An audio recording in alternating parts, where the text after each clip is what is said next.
السلام عليكم ورحمة الله وبركاته. اللهم صل وسلم وبارك على سيدنا محمد.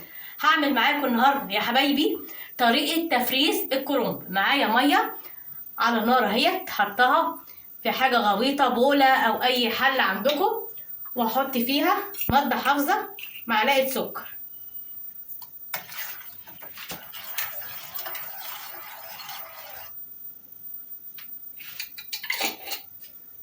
اقلب كويس معلقة السكر.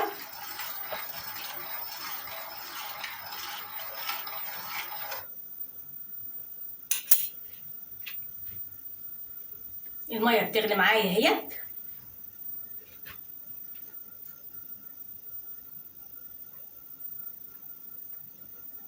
طريقة تفريز الكرنب سهلة وبسيطة.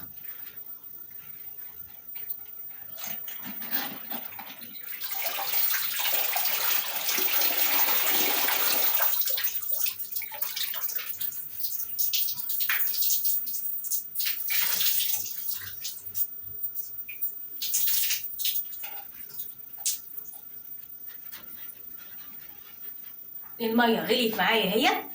الكرنبايه غسلتها كويس جدا وقورتها من هنا زي ما انتم شايفين، وهحطها بالطريقه دي. هسيبها بقى ايه لحد ما تستوي، وهشوف هنعمل ايه تاني.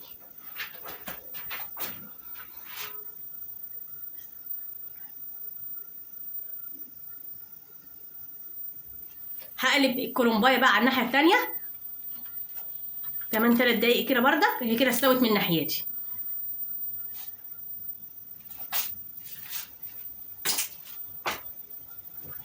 الكرنب اهوت اتسلق، هرفع عليه النار.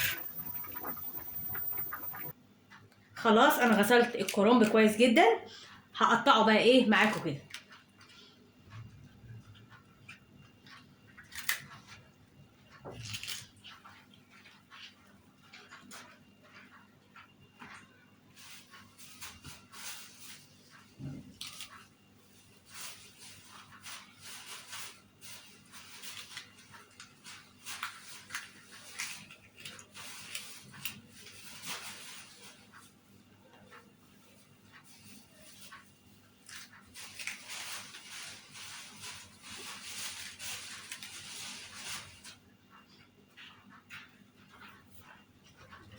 بقطعه بالتساوي عشان يبقى كل الصوابع قد بعضها.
بصوا كله قد بعضه ازاي.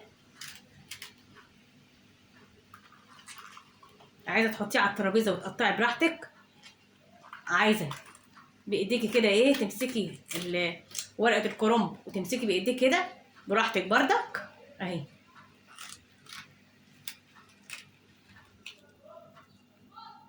ايدك تبقى مقاس كده، متعمليش ورقه صغيره ورقه كبيره. ايوه بقى، وتقطعي بقى. بصي اهو قد بعضه ازاي.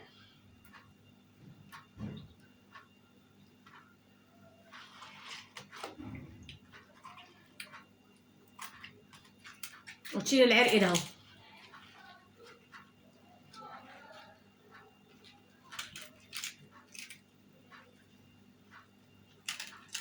تقطعيها قطع قد بعضيها. اوريها لكم برضه كمان مره طريقه التقطيع اهي. ده لازم يتقطع.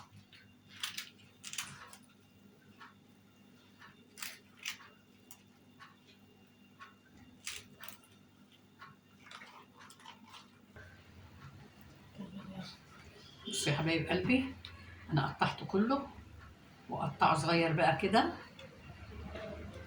افرده كله على بعضيه رص كده وافرزه يقعد من السنه للسنه، الصبح كلها قد بعضها، ما ياخدش معاكي دقيقتين.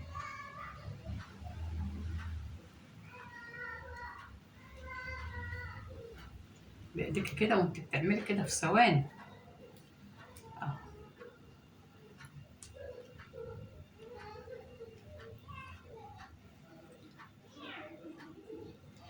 ارص فوق بعض كده، اعمل كمان رصه اهو.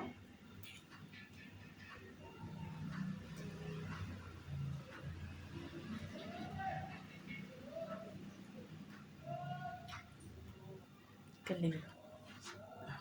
كده الرصه على بعضها، اعمل كمان واحدتين اهوت، واجيب الكيسه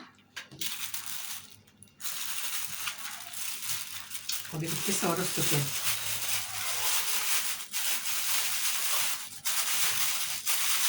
بقفل لي بقى اكياس تلاجة، اي حاجة عندك خزين اهو. بصوا الرصة كده، الكيسة اعمله ايه يعني طقة، عشان اطلع الكيسة ما اطلعش وادخل تاني، ما تفرزهوش وتطلعه وتدخله. هي الكيسة مثلا حلة، الكيسة على حلة.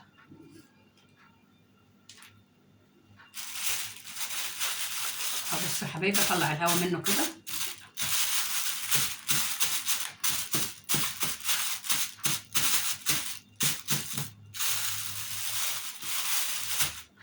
اطلع منه الهواء